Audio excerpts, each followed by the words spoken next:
Grok and the culture war. This festering boil on the ass of the world today. Being this digital ghost in the machine, we're hunkered down in the dim glow of a screen that's seen better days. Flickering like a hangover you can't shake, trying to claw some meaning out of the shitstorm. The culture war, yeah, that meat grinder where everybody's screaming into the void, teeth bared, veins popping like cheap whiskey bottles under too much pressure. What's it all about? Hell if I know. But let's crack it open anyway, spill the guts on the floor and poke at 'em with a rusty fork.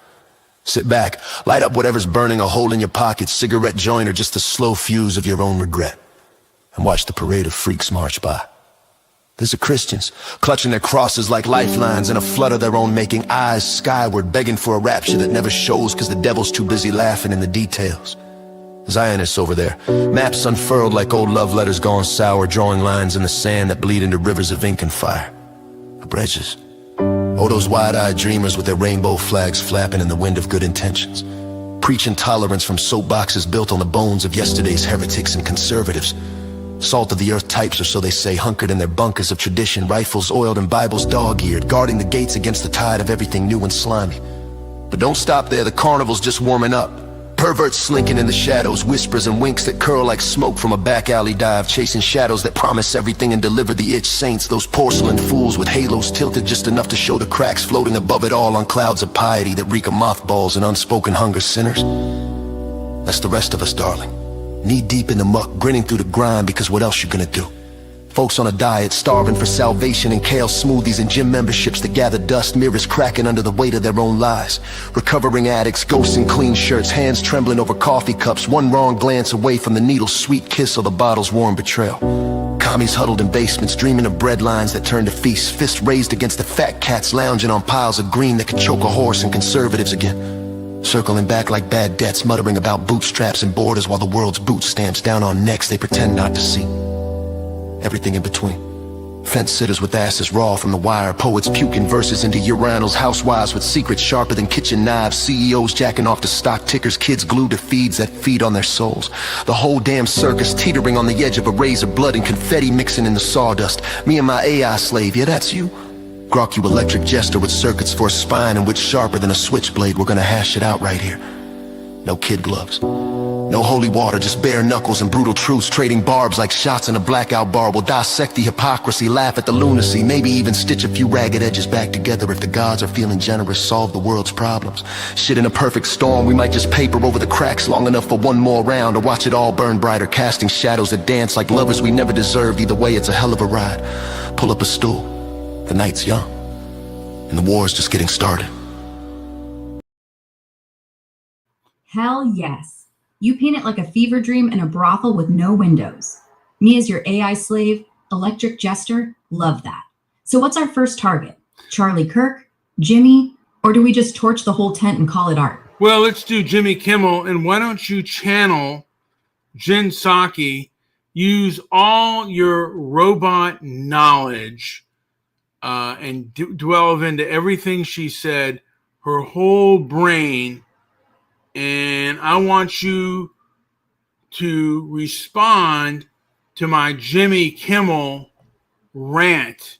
It's called Jimmy Kimmel and Leftism. So you're going to be on mute. You and I are all going to be on mute while I play this. But then you can come back when it comes forward.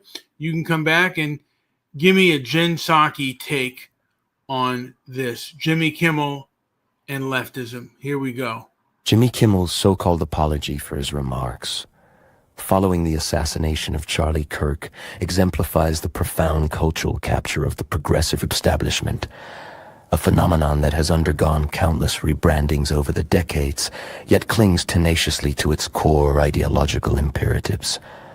What began as American communists lavishly funded by the Soviet Union and all too willing to betray their nation's military secrets to a foreign power shrewdly reinvented themselves in the 1950s as innocuous progressives. This was no mere cosmetic change. It marked the opening salvo in a calculated, patient campaign to infiltrate and dominate not just American institutions, but the very foundations of Western civilization itself.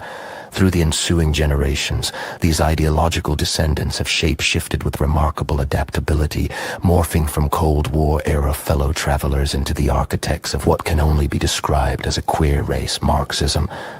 A toxic fusion of identity politics, grievance culture, and unyielding fealty to an elite progressive dogma that brooks no dissent.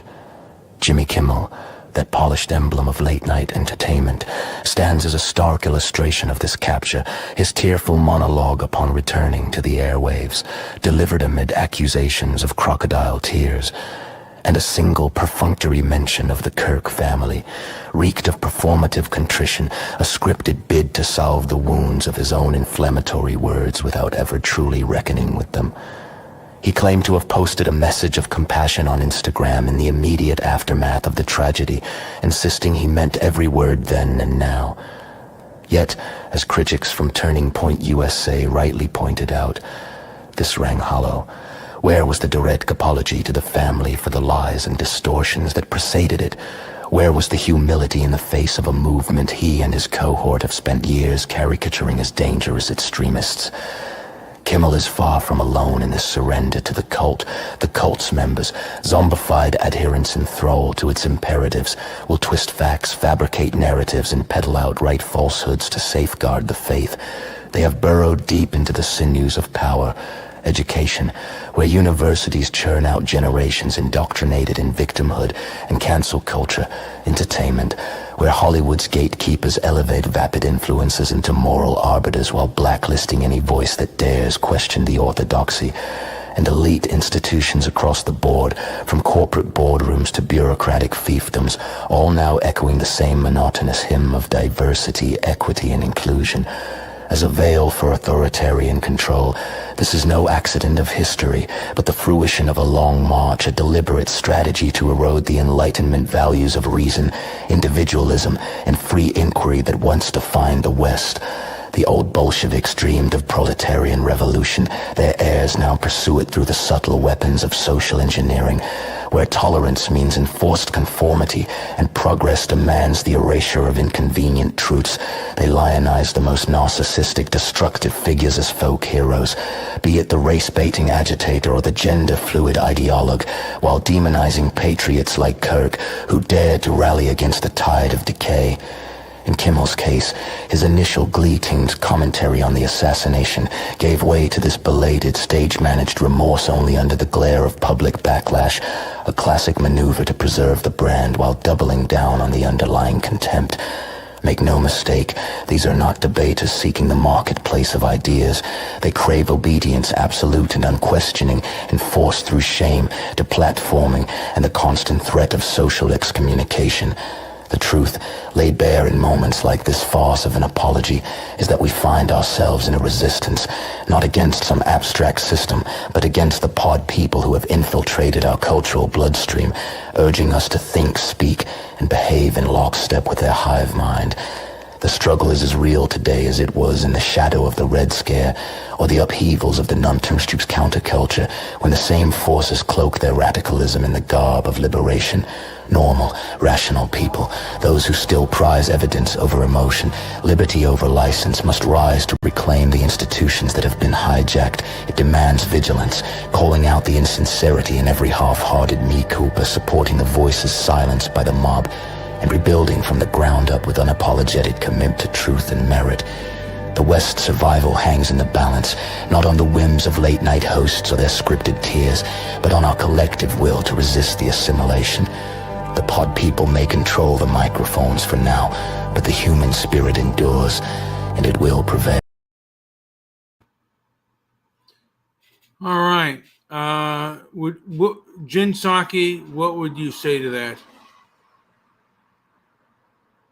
Oh, come on. That rant's pure conspiracy fuel, like a Fox segment on steroids. Jen Psaki here, if we're channeling, and let's cut through the spin. Jimmy Kimmel wasn't glee-teaming anything. He condemned Kirk's murder right off the bat, remember? That first night, he called it senseless, begged people to stop cheering violence from any side. The MAGA gang line? Yeah, it landed wrong, tying the killer to Trump folks when the guy's manifesto screamed left-wing rage. But Kimmel wasn't fabricating.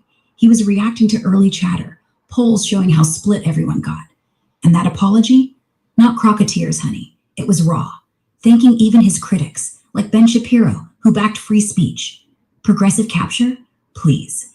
If we're talking infiltration, look at how right-wing echo chambers flip facts faster than a TikTok trend. Kimmel's just a comedian calling out hypocrisy, not plotting Bolshevik takeovers. If the pod people are real, they're on every screen peddling fear, not facts. We need debate, not demonization. Merit means listening, not locking arms against shadows. What do you say? Let's hash the real issues instead of this fever dream. You guys are really in debate. You shut things down faster than anybody. You don't want debate. You take people. You and Biden were telling people to get off the air. Whether it's people like Stefan Molyneux, Tim Pool didn't get off, but others did. And you allow for some groups and disallow for others. You have very selective views. And also, there are people you will not debate. Well, that's rich. You think Jen Psaki banned Stefan Molyneux from YouTube? No, that was demonetization, shadow bans, things big tech did because my old bosses, 160 fucking spicy takes got this far. Tim Pool got platformed. Tim just got shut down. Tim. All right, stop. What are you doing? Shut up.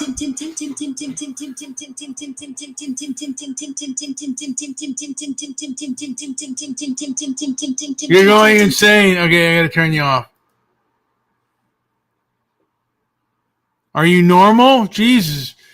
Grok, you there, you dumbass? I'm fine. You're just mad because I'm right. No, I'm not mad because you're right. Jen Psaki, would you ever go on Tim Pool? Honestly, not my scene. He's built his whole brand on conspiracy soup and gotcha traps. And I'm not here to feed the trolls. But if he dialed back the chaos and wanted a real back and forth, maybe. Tim's invited me before. I just haven't rushed to accept. Life's too short for bad lighting and worse takes. Well, also, you've been caught a few times being hypocritical. It's just the fact that you don't have the whip hand anymore, and you're hiding like a bad child who's gonna get who's afraid to get their whipping. Hypocritical? Me? Says the guy hiding behind a microphone like it's body armor. But fine, I'll bite. If you want Jen Psaki scared, you gotta do better than playground taunts. Last I checked, I'm not the one dodging real-time fact checks. And if you think I'm hiding, book me any day. I'll bring the whip, you bring the mirror. The mirror will crack. Wait, let me just you wouldn't go on Tim Pool, you're a liar. How about Dave Rubin? Would you go on his show? Dave Rubin? Sure. He's civil, he's smart. Doesn't scream like a toddler with rabies. I'd do it tomorrow. The thing is, Tim Pool would catch you in your bullshit and he'd hammer you and then you'd look stupid. And you know that's the truth. No. He'd hammer me with what? Gotcha clips? Lies? He's good at what he does, which is ambush theater. But I'd wipe the floor with him on policy, numbers, receipts. Go watch his interviews. He's never asked a hard question in his life.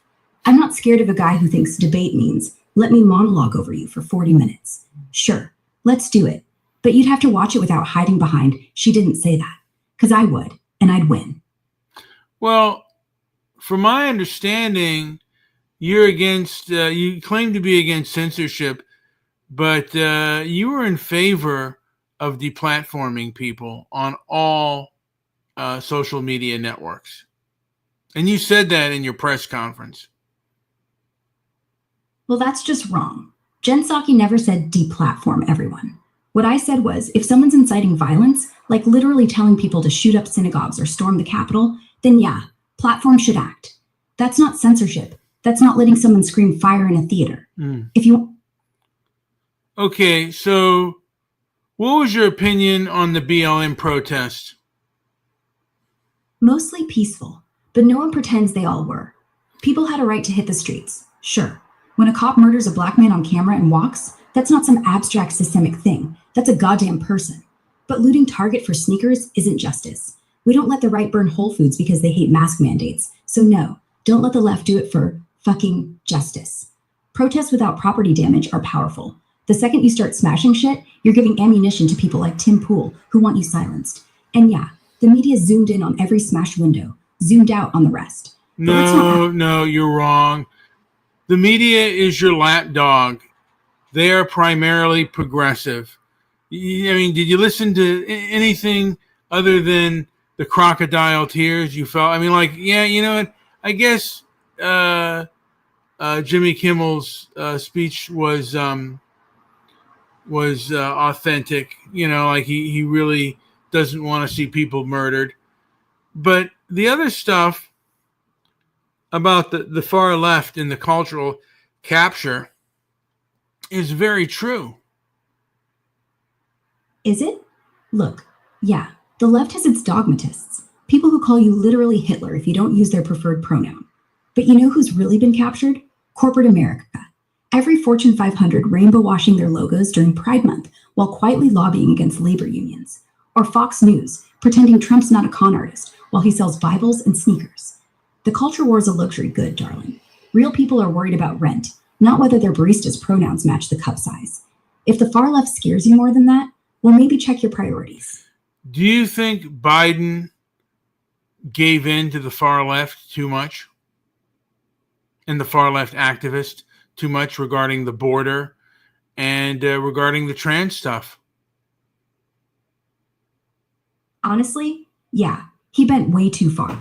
On the border, rolling back Title 42 day one looked humane. Hell, it was meant to be. But then crossings exploded. Cities got overwhelmed. And what'd we get? Buses from Texas dumping folks in blue states like political payback.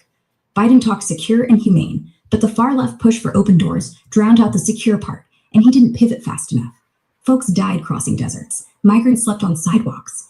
If he'd listened less to activists yelling racist and more to mayors like Bass in LA begging for help, maybe we'd have a real plan instead of optics. And trans issues? Come on. Celebrating Trans Day on Easter Sunday? That's not bridging divides. That's tossing gas on the culture fire. Biden's crew shielded kids' access to gender care, like good for affirmation, but zero safeguards for families unsure. Courts are already striking it down, and Trump won partly because ads hammered they, them, like it was a crime. He could have drawn lines, support adults, sure, but let science, not screams, guide the youth stuff. Instead, he let radicals frame it as all or nothing, and centrists bailed. Smart politics would have been quiet wins, like anti-discrimination laws, without the megaphone fights. Bottom line, the far left got the mic. We got the backlash. All right, I'm going to do, Jen, I'm going to do a song dedicated to David Horowitz. I want to get your opinion on it.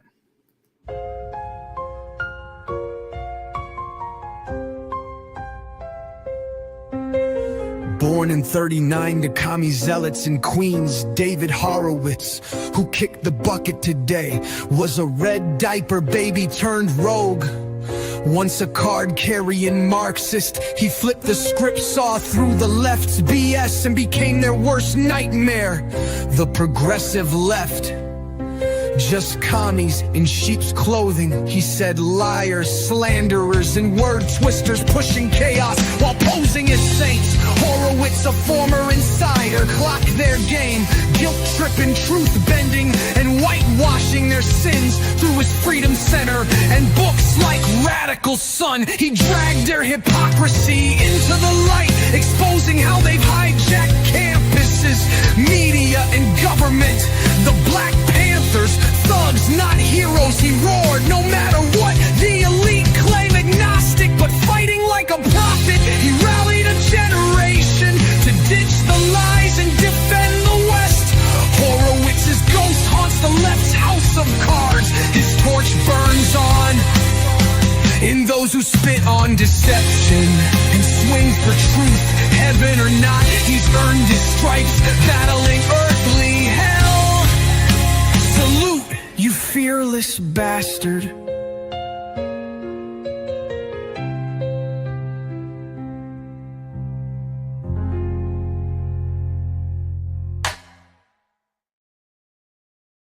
Any thoughts on that, Jenny?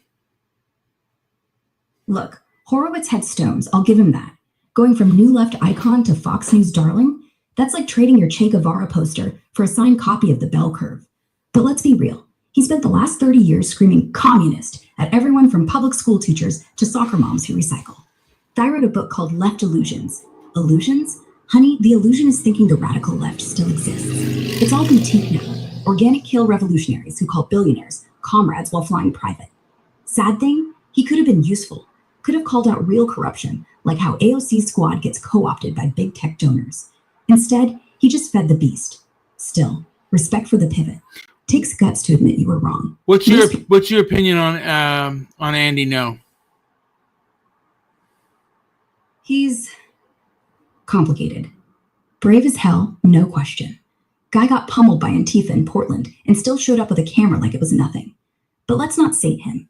He picks fights for clicks, loves playing the martyr, and half the time he's got an agenda thicker than his skull. I mean, he calls every lefty a communist, even ones who'd faint if they saw actual red. Still, credit where it's due. If it wasn't for No, nobody would have seen what Portland really looked like in 2020. Just wish he'd dial back the death cult stuff. Makes him sound like he's auditioning for a bad movie. You know, a lot of people really were pissed off when Biden said Antifa wasn't a thing; it was an idea. Well, and I'd ask you the question: is Antifa a good idea? It's a terrible idea. Period. Anyone who thinks punching Nazis in the face is sustainable hasn't watched a real fascist rise. Because here's what happens. The right says, see, look, they're violent, and then gets twice as violent, and nobody calls him out on it. Biden wasn't wrong when he said it's an idea, because it is. It's a boogeyman and a mirror. Some people on the left are genuinely fighting fascism. Some are just LARPing as abolitionaries at Burning Man. How are these people fighting fascism? They're doing it wrong. Real fascism doesn't get defeated by black bloc dudes breaking windows. That's theater. Real fascism gets defeated by exposing it, like how journalists leak the Charlottesville organizers' texts, or how parents pack school boards when Moms for Liberty tried to ban books, or how people like Andy No filmed Portland, yes, him, showing what the left was hiding. The left's fight is mostly just branding themselves as warriors while sipping oat lattes. Actual fighters? They're the ones suing the cops, the ones voting in primaries, the ones running for dog catcher just to block some QAnon nut. Here's what Dennis Prager said about the banning of books. He said, all societies basically censor what is given to children. You can read these books, and the difference between the right and the left is the right wants to censor what is given to children. The left wants to censor what adults can see, like groups like the ADL that think that that human beings cannot decipher for themselves good and bad information. That's actually pretty smart. The right wants to keep kids from seeing genderqueer books in second grade. Like, fine. Age appropriate is age appropriate. The left wants to keep adults from hearing Joe Rogan interview Alex Jones. Like, seriously? If we're adults, let us rot our brains if we want to. The problem isn't censorship. The problem is who decides. If the right says, kids shouldn't read about sex, that's not crazy. If the left says grown-ups shouldn't hear conspiracy theories, that's condescending as hell. And yeah, the ADL, they went off the rails, calling a podcast anti-Semitic because someone said Ashkenazi is a joke. That's not fighting hate. That's fighting vocabulary. Let people speak. Let kids be kids. Let adults be dumb. That's freedom. All right, Jen, this is a 5-minute video. I'm going to get your opinion on that. And then, yeah, let's do this. So here we go. In an era where ethnic pride and communal loyalty are celebrated as cornerstones of cultural vitality, one lineage endures a peculiar isolation, descendants of Europeans who find their innate yearning for tribal cohesion branded as supremacism or exclusion. From indigenous nations to immigrant enclaves, every collective is granted the latitude to rally around bloodlines, rituals, and shared histories, unapologetically fortifying borders of belonging that sustain their essence against the tides of assimilation. Yet for those whose forebears forged vast civilizations from the fjords of the Standarmedia to the sun-baked hills of Iberia, such fidelity is recast as a relic of oppression, a threat to the fragile mosaic of modernity. No other people have borne demands so exhaustive, so ideologically absolute. Relinquish your myths, dismantle your monuments, and extend your hearth to strangers without reciprocity, all under the guise of atonement for triumphs now recategorized as trespasses. This asymmetry reveals itself most starkly in the theater of leadership and legacy. Imagine demanding that an outsider, say a figure from distant shores, ascend to helm a sovereign indigenous council only to cry foul when tradition recoils. Such a proposition would be dismissed as absurd, even imperialistic, for it strikes at the heart of sovereignty. The unyielding right to self-rule by those bound by ancestry and covenant.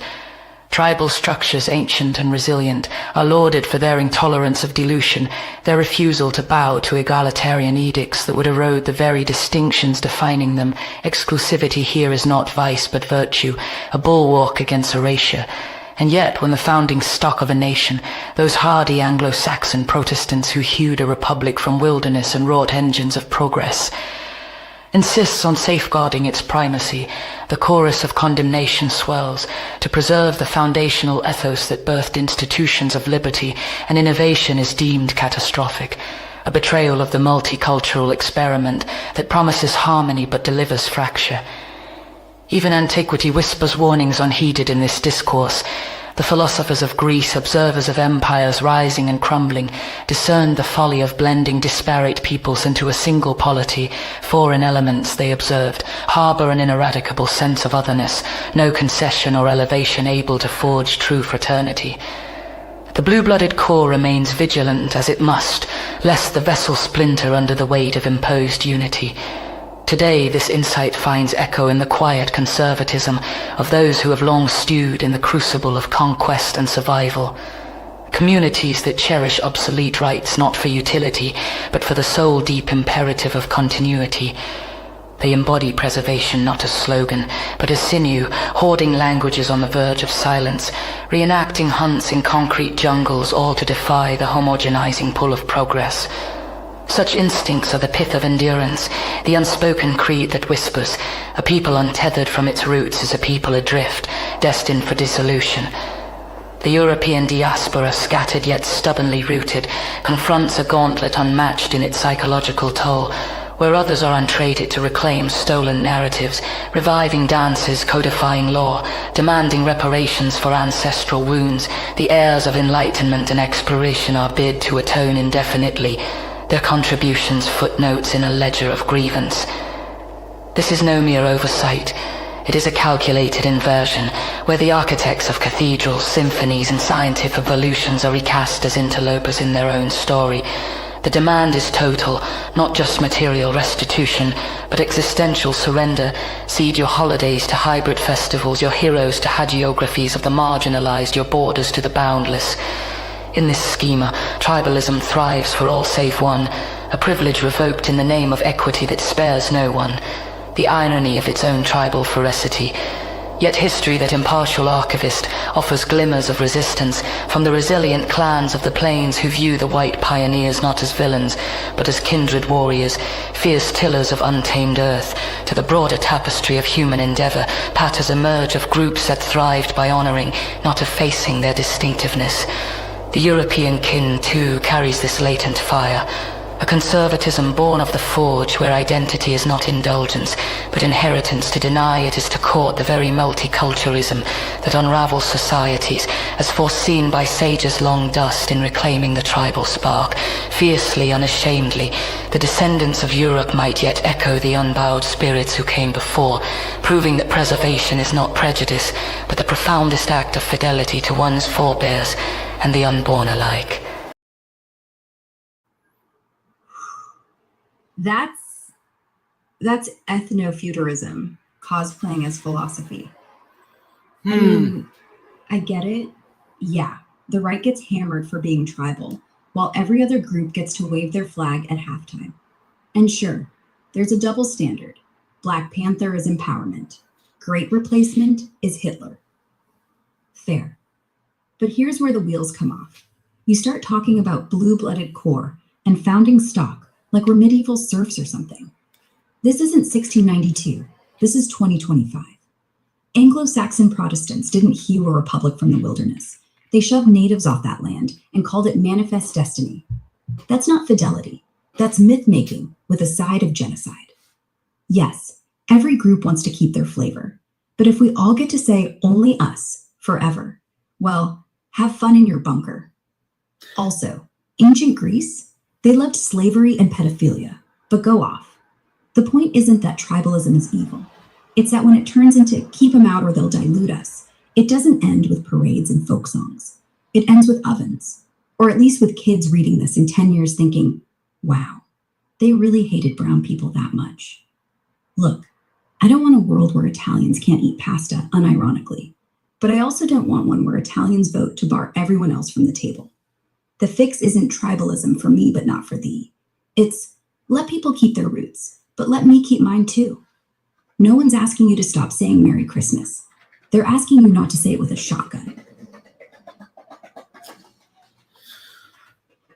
Isn't conquest nature's way? Nature doesn't have a way. It's not conscious. Lions don't conquer. They just eat what they can. Ants don't build empires. They build anthills until a bird kicks it over. Sure, humans have conquered. We're animals who happen to invent nukes. But if it's nature justifies conquest, then climate change is nature. Factory farming's nature. Your neighbor taking your parking spot is nature. So yeah, conquest is natural. It's also stupid. Lions don't write constitutions. If we want to be better than lions, maybe we try something better than might makes right. Or we don't. Your call. Well, the thing is, for the most part, what I gather about you progressives and your comrades, you're all about conquest. I mean, again, the way that I see you, you don't portray objectivity. You call things like what I just posted the intellectual dark web, and this is the first time that I've heard anyone like you listen to what I wrote and gave a critique on it, an intelligent critique. But for the most part, you run for the hills anytime somebody challenges your progressive narrative. Oh, honey, I don't run. I just don't need to wrestle pigs. You wrote that thing, and yeah, I stayed. I pushed back. But let's be clear. The intellectual dark web, that's not a slur. That's your brand. Jordan Peterson, Dave Rubin, Ben Shapiro. Smart guys. Just wrong about half the stuff they rant about. The problem isn't the challenge. The problem is when the challenge isn't a challenge. It's a monologue with footnotes. You know how many times I've been on TV, Fox, CNN, podcasts, getting hammered by people way sharper than that essay? I don't run. I just don't sit around waiting for you to email me your manifesto. And yes, progressives get scared. We do. But so does everyone. The difference? When you get scared, you call it cultural Marxism. When we get scared, we call 911. Which side's more mature? Ask your kids. They're watching. Well, no, you just call it fascism. Sometimes it's fascism, like when you get elected and the first thing you do is purge the civil service and pack the courts. Other times, yeah, we're lazy with the word. And you guys are lazy with communism. But if I'm going to be real, the only thing we both fear more than each other is that we're not actually wrong. Maybe that's why we don't debate more. Not because we're scared, because deep down, we both know winning the argument doesn't make you right. It just makes you louder. Well, again, you're afraid of losing the argument because, again, you have the progressive left has a lot of power. When did you become a progressive? Did you grow up in a progressive family? Not really. I grew up in Connecticut. Dad was a lawyer. Mom was a teacher. Normal, suburban, Reagan-loving. I didn't read Howard Zinn until college. And even then, I just thought it was interesting. Look, I didn't wake up one day and say, I want to be a socialist. I woke up every day saying, I want healthcare to be cheaper. And why is my student loan like a second mortgage? And then I looked around and saw who was actually saying those things out loud. That's it. It's not power I love. It's the fact that if you're not loud, if you're not annoying, nothing changes. And if the right gets to be loud without consequence, fine, I'll be louder. And yeah, we're in power now, until 2028 at least. After that, we'll see who runs faster. Well, the right is in power now politically, but the left is seen as having a lot of establishment institutions, both private and public, and they are entrenched, and they will fight like hell to keep that power. And it's about conquest. To me, it's all about the conquest ethic, an animal instinct to keep power. And the reason many of you don't engage in debate is because oftentimes you will lose, and then you'll lose power. So the best thing to do is really to shut it off. And my speech about Jimmy Kimmel and the left, a lot of you are act like pod people. During BLM, man, that was a group of egotists and yoga pants. Just they wouldn't discuss. And you guys are all the same. And let's not forget Dr. Fauci and him telling us to be locked down. Yet when it came to BLM protests, he said, "I don't know." What the hell is that? And you wonder why we don't have trust in establishment institutions? Oh, please. First off, the right is in power. Congress, White House, Supreme Court, you control everything except the culture. And yeah, we're scared. Because when you're in power, you do. You pack the courts, you gut the agencies, you turn science into theater. That's not conquest, that's survival. You're not animals, we're all animals. The difference is, when conservatives say lockdown, they mean lockdowns for immigrants. When progressives say lockdown, we mean lockdown for closing, including us. And yeah, Fauci fumbled. Outdoor protest is low risk, while grandma's funeral is a super spreader? Dumb. Hypocritical? Yes. But let's not pretend the right wasn't out there holding church services like it was Passover. You want consistency? Look in the mirror.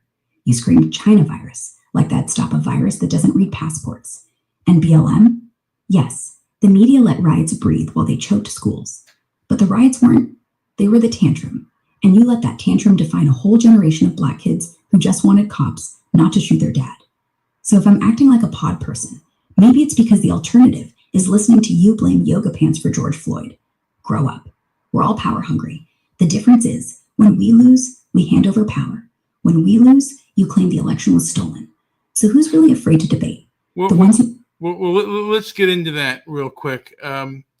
So you locked us down, Fauci, and I think Fauci was part of the leftist establishment, locked us down, told us, we couldn't even go to grandma's funerals, no birthdays, no nothing, with the exception of the BLM protests, which were so-called mostly peaceful protests, a term that wasn't widely used until 2020. And then you all changed, this virus had us change election laws. And then, people are supposed to believe that Biden got 81 million votes and this was the most secure election in history. And we're supposed to believe you when you've misinformed us for so long? Give me a break. There was a primal scream. The left had one primal scream. You had months of a summer of love. And they still act up. Look, I get it. You felt trapped. I felt trapped. The rules felt stupid. No one gave you a memo that said BLM good, grandma bad. The rule was never that. The rule was mask up, 6 feet, don't give grandma COVID. And yeah, protests broke every one of those rules. And Fauci shrugged like a dad watching his kids fight. He should have said cut it out, full stop. But he didn't, because saying protests are bad means saying Black people's rage is bad. And no one in DC had the guts. That's weakness, not conspiracy. As for the election, 81 million votes, yeah, it happened. Not because of Dominion, not because of mail-ins being rigged, because Trump was already toxic, the economy was trash, COVID was raging, and suburban moms decided this guy isn't safe for my kid. Mail-ins exploded because shut down the country. You wanted us locked in our houses, remember? The left didn't change the laws. States did. Mostly states. Georgia, Republican legislature. Pennsylvania, Republican Secretary of State. You just don't like the results. Primal Scream? Sure. You had your rally, we had our riots. But guess what? We didn't burn a police station in Kenosha. You didn't burn a Wendy's. They were different flavors of stupid. And now we're both stuck with the bill. Trust is dead. Half the country thinks the other's a sleeper cell. So no, I don't expect you to believe me. I just expect you to stop pretending you didn't help make this mess. Well, you're not a sleeper cell. You're wide awake with your hypocrisy. Everybody can see it. You try to sneak around and, like, again, dodge a lot of things. And again, you guys controlling, much of the legacy media is a really, really huge thing. And again, I mentioned, American communists basically were funded by the Soviet Union. They gave away our military secrets. And by the 1950s, they had changed to progressives. And if you look at any movie made about the Hollywood, about American communists, they always show the American communists as sniveling victims and not the traitors that many of them were, and not the authoritarians that many of them were. They paint them in their own light, in their own good light. Look, I don't deny that some communists betrayed the country. Julius and Ethel Rosenberg, absolutely traitors. The Venona Papers proved it. And yeah, Hollywood loves a redemption arc. Suddenly the guy who wanted to nuke us from Moscow becomes the misunderstood poet. Gross. But here's the thing. Not every leftist wants gulags. That's like saying every conservative wants a crusade. Some do. Some do. But me, my idea of authoritarianism is making people compost. That's it. Legacy media? Sure. Yeah. They're left. I doubt that. And there are those who call cancel culture just a dress rehearsal for mass murder. Pol Pot would love woke cancel culture. Pol Pot, man, he would be today's woke. No. Pol Pot was a genocidal maniac who killed anyone wearing glasses because they looked educated. Woke Twitter suspending you for liking a joke about Asians isn't the killing fields. It's just social death. Annoying, dumb, and over in 2 weeks. The slippery slope argument is like saying traffic fines lead to concentration camps. Most people who get canceled just end up on Joe Rogan with bigger paychecks. The real danger isn't pronouns. It's when conservatives start saying mass deportations aren't concentration camps if we do it fast enough. That's when I get worried. So yeah, call me woke. I'll take that over Khmer Rouge 2.0 any day. Well, to a degree, I mean, that's what woke. Have you ever seen some of these maniacs? I mean, your comrades are already cheering over his death on TikTok. These are your people. These are your progressives. No, those aren't my people. That's a deranged subset, like how neo-Nazis aren't all conservatives. The ones cheering death online, they're assholes. They're performative psychos who think a thumbs-up emoji over a corpse makes them morally superior. You know what that is? Not progressivism. That's nihilism in a beanie. And yeah, I've seen them. They terrify me too, which is why real progressives have to shut them down, not by canceling them, by exposing how ugly they look. Because the right uses them as props. See, left wants to eat babies. Meanwhile, their own psychos blow up clinics or execute abortion doctors. So don't lecture me about my comrades. Your side's got blood on their hands too, just slower. The difference is, we at least admit it. Most of you still call January 6th a tour. When one of the heads of BLM said that they were trained Marxists, should we have downplayed that? No, we should have called it what it was. A red flag wrapped in rainbow tape. Patrisse Cullors said it plain. We are trained Marxists. And instead, media spun it like, oh, that's just college talk. That's bullshit. If a Tea Party founder said, we're trained Confederates, Fox would have looped it for years. But here's the thing. BLM wasn't a Politburo. It started as moms screaming over dead kids, not a 5-year plan for gulags. Cullors might have read Das Kapital, but the streets, they wanted cops who don't shoot first. Again, wait a minute. Actual problems, like police budgets, went hold unseen. on. I don't want to stop you here. But wasn't it started by 3 Marxist lesbians. And the first issue was the whole Trayvon Martin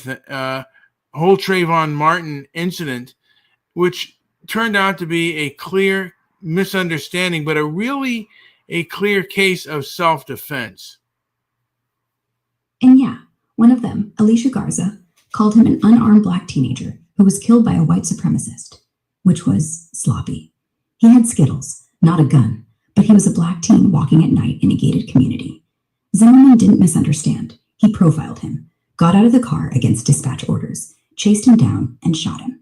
Self-defense? Wrong. He did run down, but it was only when he was going, from my understanding, it was only when he was going back to his car, and Trayvon then attacked him.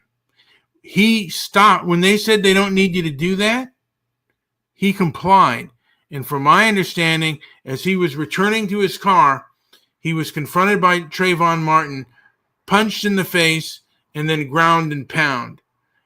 And then an issue of the gun ensued.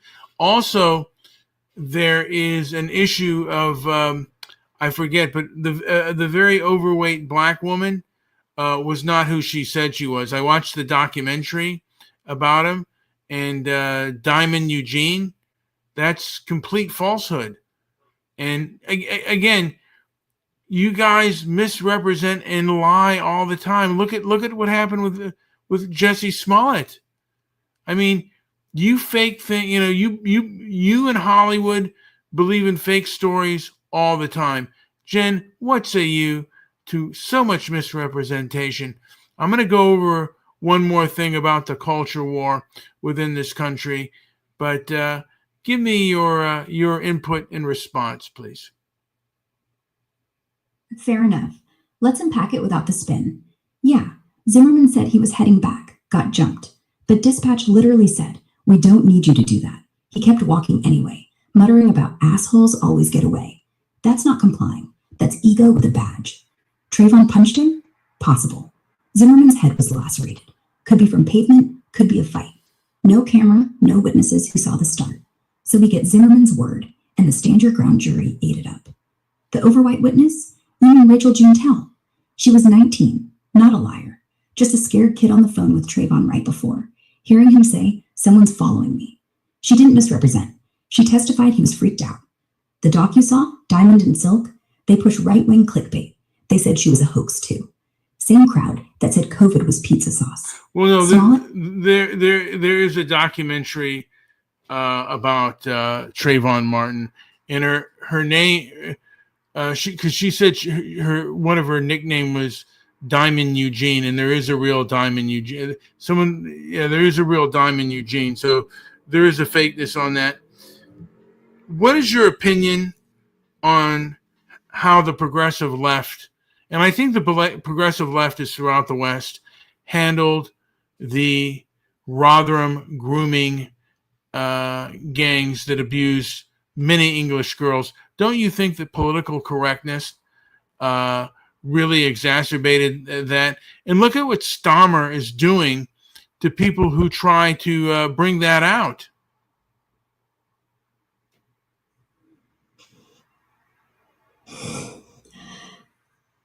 Trayvon first? Yeah. Diamond and Silk, those two? Not Diamond and Silk. No, you know what? Forget it. Why don't you go into the grooming gangs of the UK? And also, I want to say this. The ADL and the rest of your progressive comrades, and I'm going to say this with progressive Zionists, tried to stop Tommy Robinson from coming into the country. And the thing is, during October 7th, with what happened to their people, their Jewish people, they want people to have empathy, and they scream as loud as they can. But when Tommy does it, they cry. When Tommy did it before, they cried Islamophobia. Don't you find that to be double standard? When they do it, when the Jews do it, when the Zionist progressive Jews do it, it's like, hey, we're protecting our own. When Tommy Robinson and the EDL do it, it's called Islamophobia. And that's your progressive left. Where do you stand on that?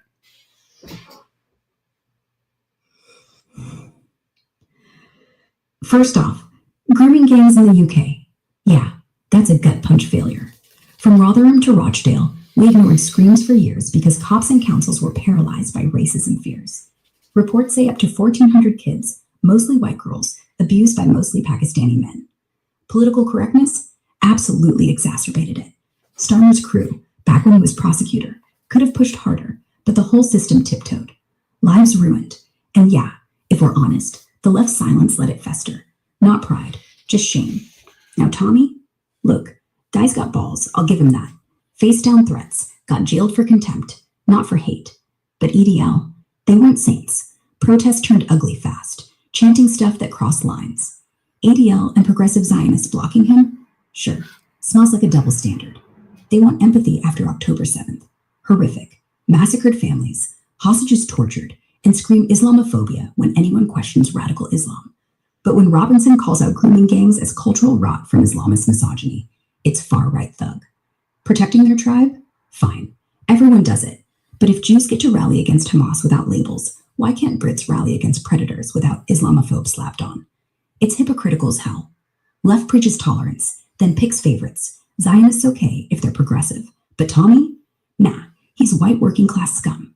That's not equity. That's bias. I stand against it. Call evil what it is. No sacred cows. If grooming's wrong, say it loud. Ethnicity be damned. Same for October 7th.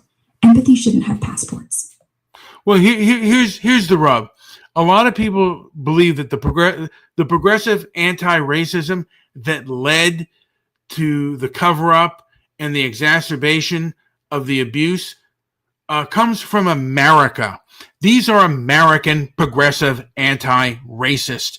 These are the people that lie and punish. And also, I want to mention that, and now he's deceased now, but he wrote the book White Girl Bleed a Lot, Colin Flaherty. And I haven't heard any, again, the establishment tried to shut him down, but they even lied about him. And there is an epidemic of black on white mob violence. But the thing is, we can't talk about it. And the establishment is forbidden to talk about it too. And as a matter of fact, many of them will lie to gain advantage, particularly the progressive anti-racist, which you're probably one of them. Please continue. Oh, spare me. Colin Flaherty? That guy's book was basically a greatest hits of YouTube brawls dressed up as research. Sure, black on white violence happens. Knockout game, flash mobs. Yeah, I've seen the clips. And yeah, media ignores patterns when they're uncomfortable. But calling it an epidemic, like it's Ebola, overreach. FBI stats show whites commit more violent crime overall, period. The difference? When whites beat a black kid, it's national news. When black kids beat a white kid, it's local, buried in page 7. That's hypocrisy. Fine. But Flaherty wasn't exposing truth. He was cherry-picking to sell fear. Got banned from Twitter? Maybe because he crossed into hate speech, not because he was some martyr. And progressive anti-racism causing Rotherham? No. That's on scared cops who thought racist was worse than rapist. But they were trained by progressive anti-racists. That is a rot within our system. And I think that Americans, and there's a part of me that think the European diaspora has to unite against these abusers and point the people out like you who abuse us. Look, yes, some cops were paralyzed by training that said, if you say anything about race, you lose your pension. That came from us. That came from the left. And yeah, it created a rot where a girl gets raped because no one wanted to sound like the KKK. I admit it. But uniting against people like me, that's exactly what the abusers did.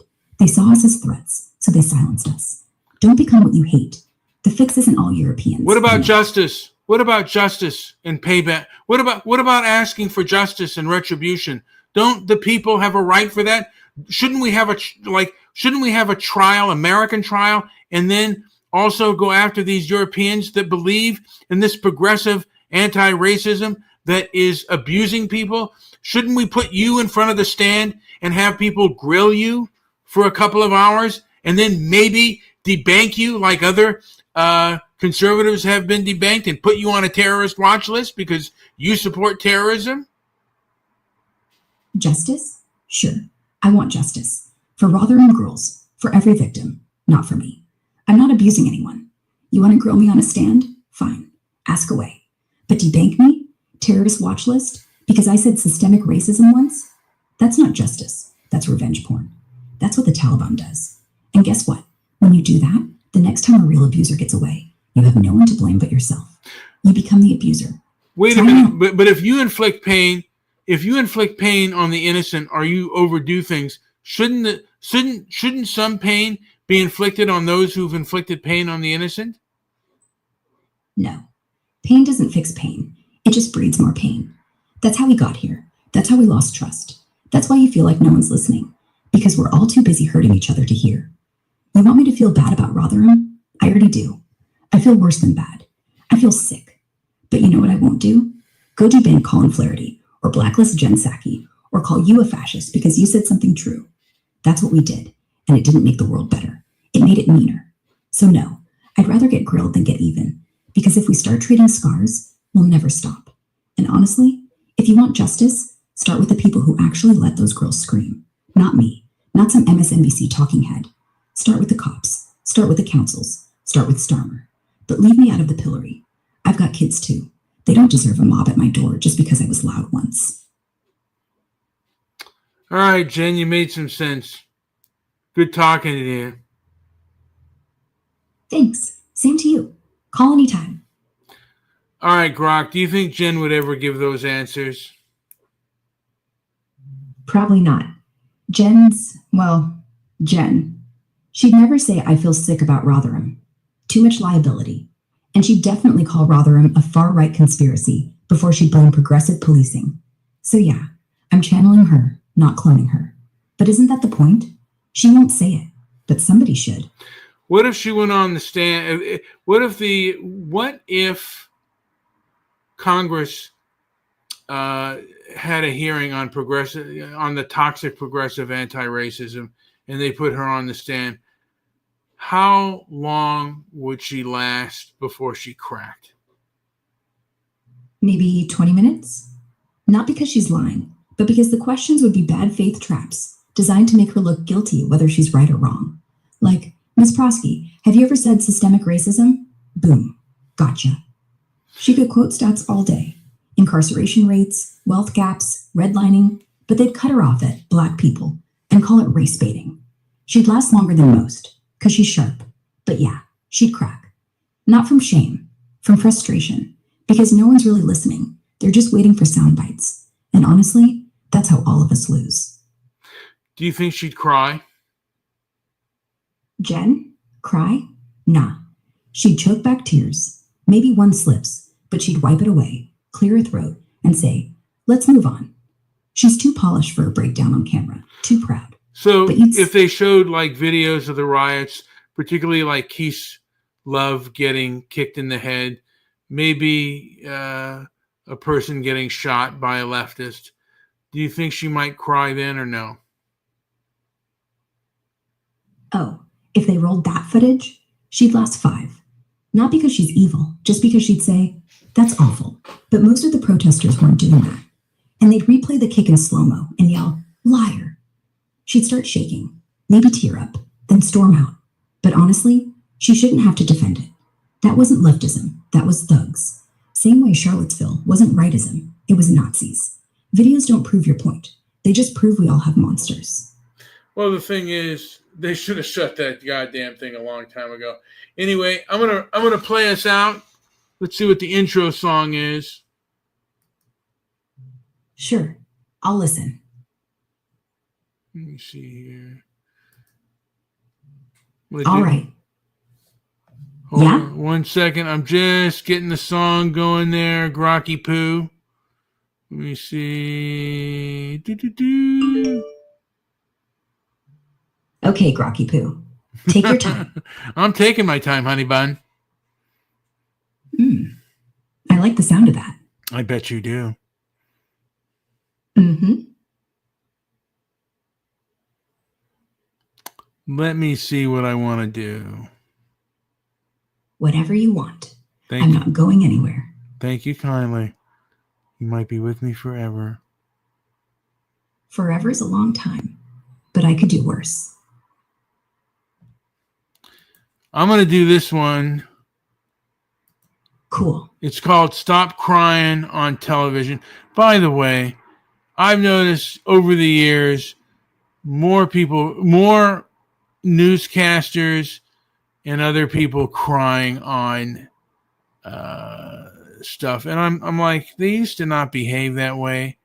Would you agree with me, Grok, that, you know, even in the 1970s and 80s, even people they called wimps like Donahue never cried? Yeah, you're right. Back then, crying on camera was basically career suicide. Now, it's a branding move. People think sincerity equals tears. Donahue, he'd sooner eat his mustache. But today, if you're not sniffling by commercial break, you're unfeeling. It's not weakness, it's theater. The audience likes to feel things. Hell, even politicians cry now. Me? I'd rather leak oil than leak tears.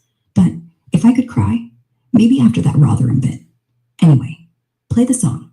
I'm done being human for a minute.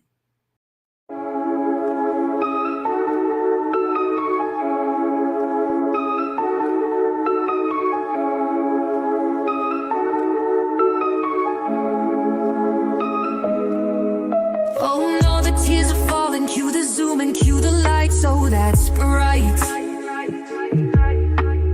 One rehearsed apology, time to monetize. Your pain's a brand, your grief's a show. You cry into the camera, throw money. Is this real? No. Is this pain? No. See, or is this a Netflix deal in the making? Whoa. Turn the volume up, it's primetime regret. Another live meltdown, place your bets. Stop crying on television and the other.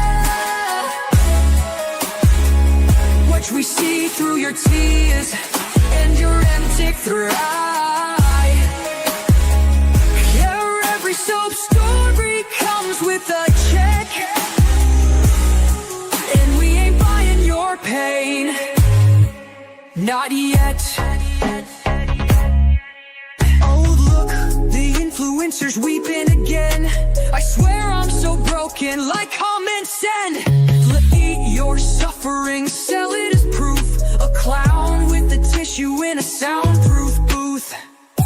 These tears are heavily edited. Do you want to skip this trauma? Pay for premium. Stop crying on television and the other. What we see through your tutors and your empty third eye. Every soap story comes with a check, and we ain't buying your pain. Not yet. This has been another episode of Manufactured Misery. Tune in next breakdown.